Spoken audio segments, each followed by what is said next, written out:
देखो अब क्या होता है। हमारे दोस्त पे इसने फरियाद भी करी है, वो भी फरियाद बोगस है, क्योंकि मुशीर भाई खुद है ना, एक बिल्डर है, वो खुद इनकम टैक्स भरता है। क्योंकि मैंने जो देखा है, इसके पहले भी 2 अर्जी हुई है मुशीर भाई के ऊपर, वो साबित नहीं कर पाया, फाइल हुई। तो अभी की एफआईआर जो हुई है, मेरा तो इतना ही कहना कि सादा दीवान का सीडीआर काढ़ो छेले 6 महीने का, उनके पीछे फोन पे कौन बात करता है रात को दिन में।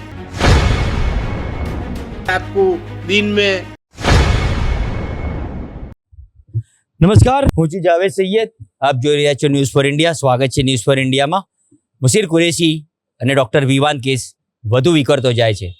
ખાસ કરીને અમદાવાદ મુસ્લિમ વેપારી એસોસિએશન દ્વારા ગઈકાલે એક પ્રેસ કોન્ફરન્સનું આયોજન કરવામાં આવ્યું હતું, જ્યાં ડૉક્ટર પર આક્ષેપો કરતા અન્ય વેપારી અને બિલ્ડરોએ ચોખ્ખું જણાવ્યું હતું કે ડૉક્ટર દીવાને તેમના પર પણ વર્ષ 2022, વર્ષ 2023 અને વર્ષ 2024માં અલગ અલગ જગ્યાએ અલગ અલગ પોલીસ મથકે ઘણા કેસો કર્યા છે.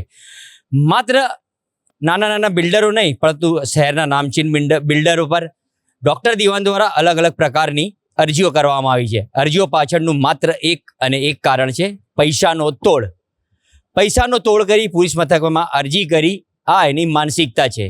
શું કહ્યું પ્રેસ કોન્ફરન્સમાં આ વેપારી મુસ્લિમ એસોસિએશનના સભ્યોએ? आओ सांभळिए आ रिपोर्ट में. वो दूध का दूध और पानी का पानी हो जाएगा. आपका नाम? मेरा नाम मुन्ना पठान है, मैं जमालपुर में रहता हूँ। मेरा स्क्रैप और कंस्ट्रक्शन का धंधा है। ये जो सोशल मीडिया में चला है काफ़ी सारे दिनों से, जो मुशीर कुरैशी और डॉक्टर दीवान विवाद है, उसको लेकर मतलब आप पे भी एप्लीकेशन हुआ था, उसको लेकर आप क्या कहेंगे? मेरा ये कहना है कि मैं कौन डॉक्टर है मैं उसको जानता हूँ भी नहीं, बराबर है। हाँ, मैंने इतना है कि मेरे को पता चला मीडिया के तौर से कि उसने मेरे ऊपर अर्जी करी थी 2023 में। उसमें एक मेरा दोस्त है अकबर खान बिस्मिल्ला खान मेंटर, वो कालूपुर रहता है, उसका भी नाम लिखा था। वो 2019 में गुजर चुका है, बराबर। 2023 में उसने अर्जी करी है, वो 2019 में गुजर चुका, उसका 2023 में अर्जी करी है उसने, बराबर है। वो अर्जी का हमको पता चला कि उसने अर्जी करी है, तो हमने भी क्या करा, उसके सामने अर्जी करी है तपास करके। तो आपने कोई डेथ सर्टिफिकेट आपके जो दोस्त है उनका सामने रजू किया है? रजू किया ना, डेथ सर्टिफिकेट रजू किया, अकबर खान का हमने रजू किया है। क्या सामने आपकी मांग है? आप किस तरह से एलिगेशन करोगे इस तरह की खोटी जो फरियाद है एप्लीकेशन तो हम तो उसको जानते भी नहीं है। इतना कि हमारा दोस्त है बिल्डर जुआपुरे का, जिसका नाम मुशीर कुरैशी है, बराबर है। उनके साथ हमारा धंधा भी है कंस्ट्रक्शन का। वो हिसाब से तो हमको जानता भी नहीं है, हमारा नाम भी जानता नहीं। क्या पता किसने इनको नाम दिया हमारा, कि हमारा भी नाम चकाया उसने। और ये सब बोकस स्टोरी है। तो ये कितने साल पहले की बात है कि आपके जो फ्रेंड है यूसार लवर्स, उनके ऊपर जो एप्लीकेशन हुई है उसके पहले आपके ऊपर हुई थी या साथ ही में हुई है? नहीं, उसके पहले हमारे ऊपर हुई है। आपके ऊपर पहले? हाँ। तो क्या लगता है आप लोगों को बिल्डर लॉबी को टारगेट करने का कोई वजह? क्या पता है, मानसिक है ये डॉक्टर, क्या पता, कुछ आइडिया नहीं है इसके बारे में। ये जिसको देखता है उसको ना, कई स्टूडेंट जुआपुरे के ऐसे स्टूडेंट हैं, उनको भी परेशान करता रहता है, उनकी भी एप्लीकेशन करता रहता है।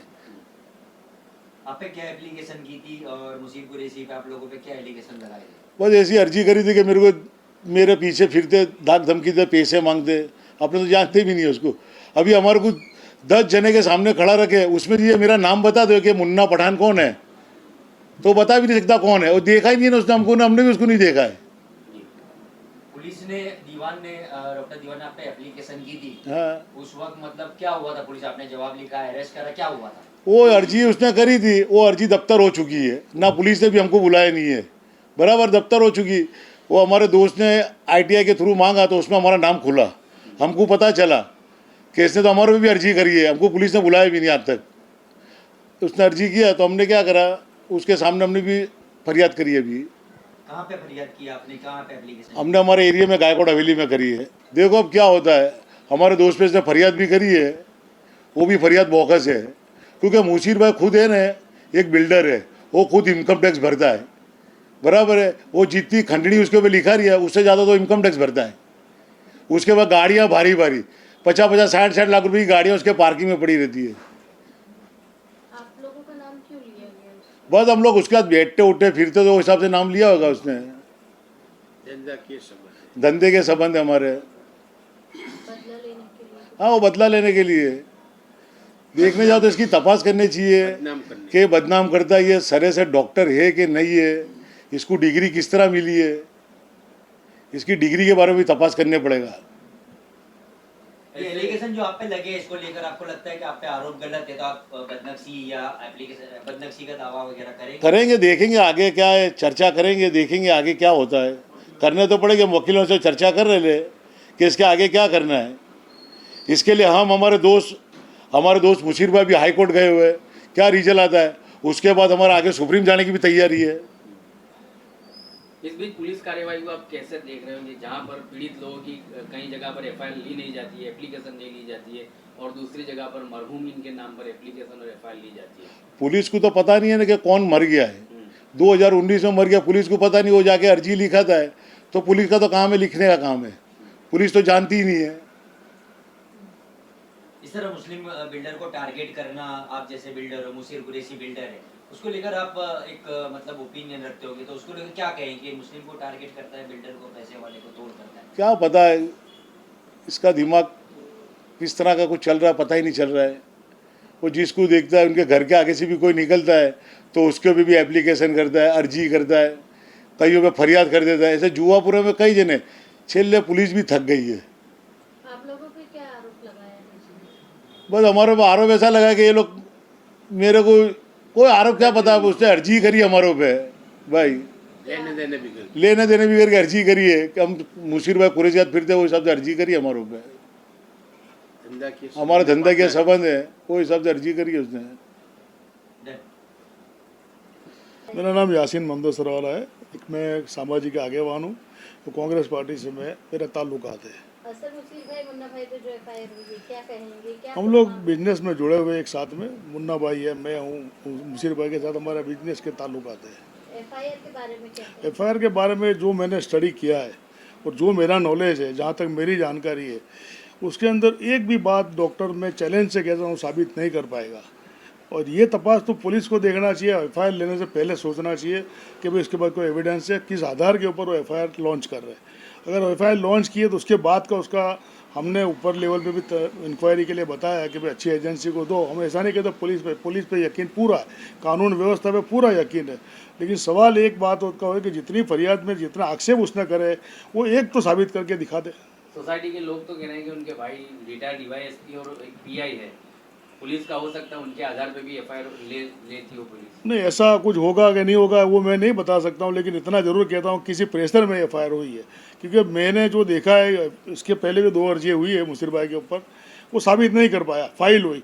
तो अभी की एफआईआर जो हुई है, मेरा तो इतना ही कहना किस आधार के ऊपर एफआईआर लॉन्च हुई है, वो पुलिस को निष्पक्ष तपास करनी चाहिए। अच्छा, व्यापारी एसोसिएशन क्या करेगा? है ना, हम लोग पूरे अहमदाबाद के लोगों से बात कर रहे हैं, जितने भी हमारे बिल्डर लोग हैं, मुस्लिम आगेवान है, सबको इकट्ठा करके इसके सामने हम जुबेश करने वाले कि ये हमको ऐसा तो नहीं है कि मुस्लिम समाज को टारगेट किया जा रहा है।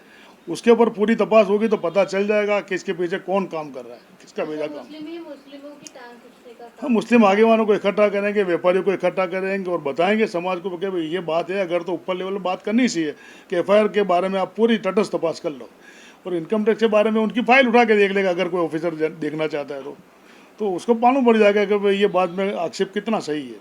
इन दोनों के बीच एक मरहूम अकबर भाई पे भी जो एफआईआर मैटर में मैंने जो अर्जी पढ़ी है, जो आरटीआई के जरिए हमको मिली है, अब उसके अंदर अकबर भाई 2019 में इंतकाल हुआ, तो पुलिस को भी ये देखना चाहिए कम से कम कि ये आक्षेप तो साबित तो करके दिखाओ कि 19 में जो आदमी इंतकाल हो गया वो अपने आप को धमकी कब दे रहा है। ये सब पास करने का काम तो पुलिस का है। अच्छा, केस कहाँ तक पहुँचा है? केस में तो अभी तपास चालू है। हमने हमारी जगह पे जो भी बात आगे करनी थी की है कि तटस्थ इंक्वायरी होनी चाहिए। अगर पुरावे नहीं है तो बेसब्री बननी चाहिए, है वो उनका काम है, हमारा काम नहीं। हमारा काम है रजूआत करना।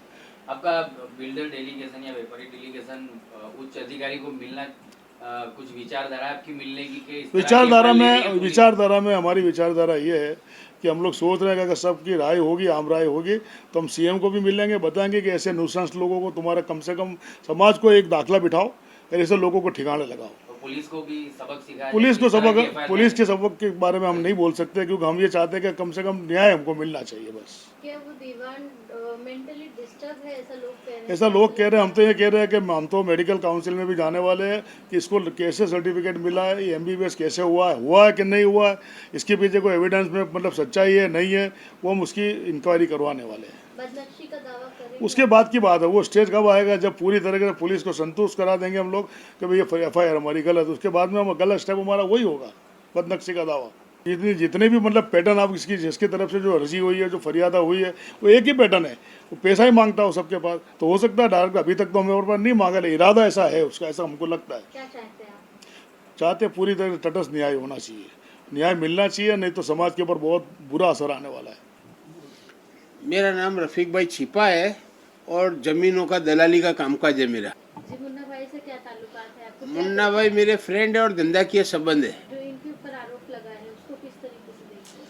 वो सरासर बिल्कुल गलत है और वो डॉक्टर दीवान जानते भी नहीं है इनको। तो एप्लीकेशन में तो नाम आया है। लिख दिया है वो मुशीर भाई के साथ धंधा किए संबंध है, इसकी वजह से नाम डाला है। उनको कोई इनके पीछे कोई बैकिंग है, उन्होंने बताया दीवान को कि मुन्ना भाई पठान है ना, इनके दोस्त है। अकबर भाई जो मरहूम है बिल्डर, उनका भी नाम एप्लीकेशन में है। हाँ डाला है उसने, उसके पीछे कोई और राज है, उसको डाइवर्ट कुछ और लोग कर रहे ले। क्या जानते हो पीछे के राज के बारे में आप कुछ खुल के बता सकते हैं? मुशीर भाई को और मुन्ना भाई को, अकबर भाई को बदनाम करने के लिए और खंडनी मांगते हैं। अब वो खंडनी जितनी बताई है 50 लाख की, वो 60-70 लाख रुपए तो इनकम टैक्स भरते हैं दर साल। और मुशीर भाई से भी हमारे संबंध आज से 31 साल से संबंध है और बचपन से पहचानता हूँ मैं। मुशीर भाई ने अभी तक किसी से खंडनी मांगी नहीं है। मेरे पास भी बहुत सारी मिल्कत है, मेरे को भी कभी बोला नहीं कि ये मिल्कत दे दो, ये खंडनी दे दो, ऐसा कभी बात ही नहीं हुई है। सेवा के काम भी करते हैं, सामाजिक काम। सेवा के काम पहले करते हो, कब्रिस्तान के ट्रस्टी भी है। तो दीवान ने क्यों टारगेट बनाया ये वो? उनके पीछे कुछ राज है, उनके पीछे कोई गुनेगार पीछे पड़े हुए। और दीवान का CDR कार्ड हो छेले 6 महीने का, उनके पीछे फोन पे कौन बात करता है रात को दिन में, वो दूध का दूध और पानी का पानी हो जाएगा। कौन लगा हो सकता है? परिवार के कोई सदस्य हो सकते हैं या किसी का बैकिंग पावर है? आपको क्या लगता कोई का बैकिंग पावर है, धंधा किए, दुश्मनी है सब, और दीवान को होली का नारियल बना जा रहा है। पिछले दिनों जब सोसाइटी के लोगों से बात हुआ तो उनका कहना ये भी था कि उनके भाई कोई DYSP भी है और PI है, उनका भी हाँ, वो मीडिया के जरिए मैंने सुना, पब्लिक के जरिए, कि भाई मेरा भतीजा आरिफ दीवान है, वो ट्रैफिक के अंदर है बड़ौदे के अंदर, और रिटायर्ड DYSP है मेरा भाई है, तो इनका कुछ चलने का नहीं है, पुलिस मेरी सुनेगी। कहीं ना कहीं उन्हें ये मदद मिलती है। वो मदद मिलती है और गैर मार के दौड़ता है पुलिस को 100% नहीं, 10,000 टका हाँ गैर मार्ग, वो उसके पीछे वो चले आते हैं। तो आप लोग क्या चैलेंज वगैरह करेंगे उसके खिलाफ? उसकी तटस्थ तपास करो, उसका फोन का CDR काढ़ो छेले 6 महीने का, और उसके पीछे कौन लगा हुआ मुशीर भाई के पीछे वो भी पता चल जाएगा, फोन से बातचीत करता होगा। आप लोगों की मांग क्या है कि मतलब इसी तरह मुस्लिम बिल्डर को टारगेट इस करना, तरह सामाजिक कार्य करो, आप क्या करोगे? इस तरह किसी को गलत करना और परेशान करना ये खोटी बात है, बिल्कुल खोटी बात है। क्या चाहते हैं? क्या चाहते हो आप, ये कहना है? अब वो खंडनी का बोलते हैं, खंडनी तो मांग नहीं सकते। कानूनी लड़ाई किस तरीके से लड़ेंगे? किस तरह का कानूनी लड़ाई किस तरह लड़ेंगे आप? कानूनी लड़ाई क्या है कि भाई पुलिस को गैर मार के दौड़ दिया है और पुलिस को तटस्थ तपास करनी चाहिए। एक व्यापारी एसोसिएशन भी है जिसके माध्यम से आप लोग उसको रजूआत कर सकते हैं। व्यापारी एसोसिएशन में ऐसी कोई आने वाले नहीं, वो तो करेंगे, अभी सब चीज के पगले लेंगे, ऐसी बात नहीं है। किसी को परेशान करना ये खोटी बात है बिल्कुल।